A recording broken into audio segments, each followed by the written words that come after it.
I'll read. This is Weapon Cross 27, the penultimate issue of this series, which means the second to last issue of this series, not the ultimate pen issue.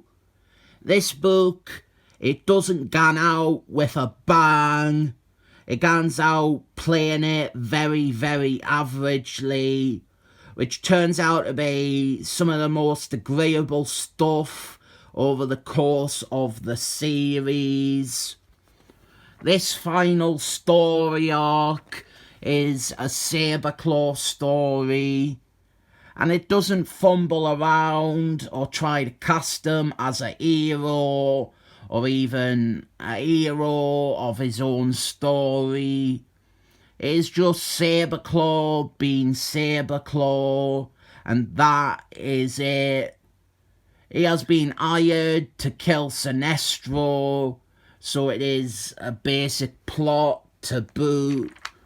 But where this really shines is also where most of the shine was in this Weapon Cross series, fleshing out excellent men villains and giving them personalities or even just some semblance of a character.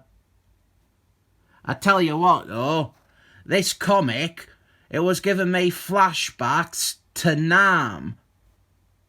We see Sabreclaw doing a Russian roulette, and Sabreclaw, he is trolling these Vietnamese soldier boys because, well, it doesn't matter if he loses since he will just heal. They didn't know that, so Sabreclaw, he is fucking with them and offering ridiculous bets that they cannot refuse. So here he's like, I'll shoot myself 3 times in a row, and then you take the gun and you can spin the barrel and shoot it once.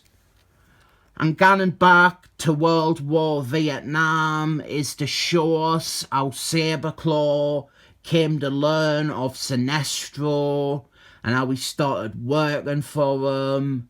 And this flashback actually takes up half the issue, and I'm fine with that because it is the best part of the issue. Sabreclaw is approached by Scalphunter, who is the MVP in this tale. He starts having a character, and easily he is the most interesting thing going on here.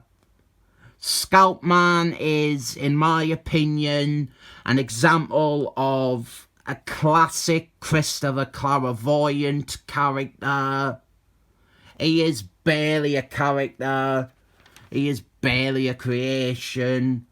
He was just a bit of art to fulfill a story purpose. His muty power is one that nobody spent any time thinking about, and he really was a nothing character. Christopher Clairvoyant, he relied a lot on his artist collaborators to make characters stand out or appear worthwhile. And Scalphunter was one of the many ones that didn't have that great design or that great artist who pumped some love into them, or even just some effort. Scalphunter had been around in the Marvel Universe for 2 decades without any hint of a character, a motivation, or a backstory. He was just Sinestro's bodyguard.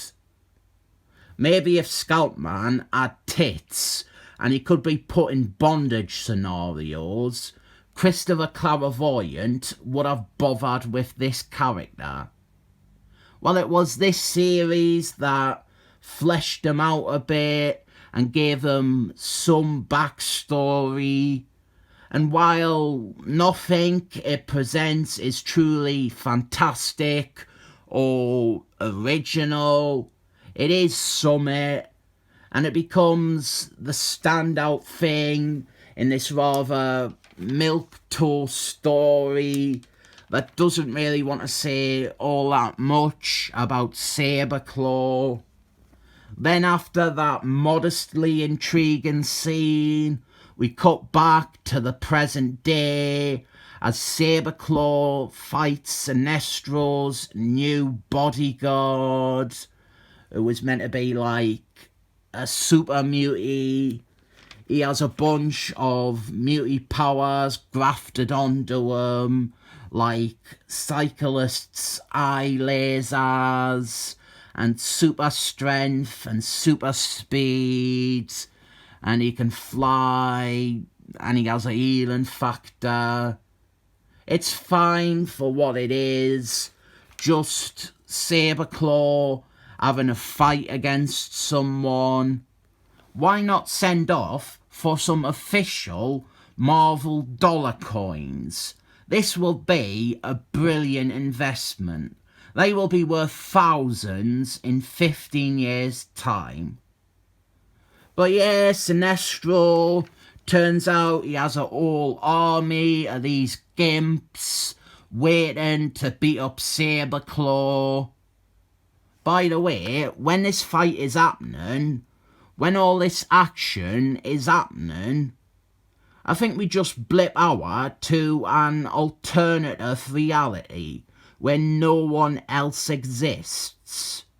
There is no bystanders or a police interfering or getting caught in the crossfire of this fight that covers a small portion of a city and ends with about 24 leather jacket wearing Aryan super mutie stormtroopers coming out to join the fight.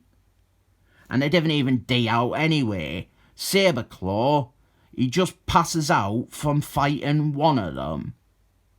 So afterwards, Saberclaw, he goes back to his employer, the hard geezer who has contracted him to kill Sinestro. And this guy, he teases him about how he should have gotten Wolfman to do the job, which is about the only bit of character given to anyone who isn't Scalphunter.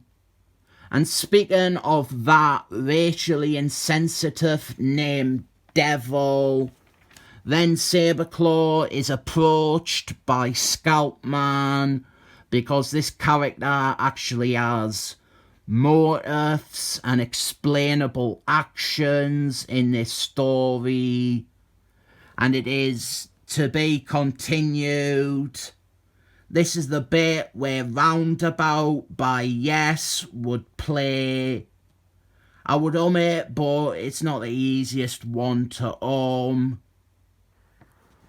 It is a meme, innit? From some anime. This is an okay comic. If there was awards for being a completely average and unexceptional comic, this would be a shoo-in. At least the next issue has a hidden message in it by the artist. I rate this one Saberclaws up.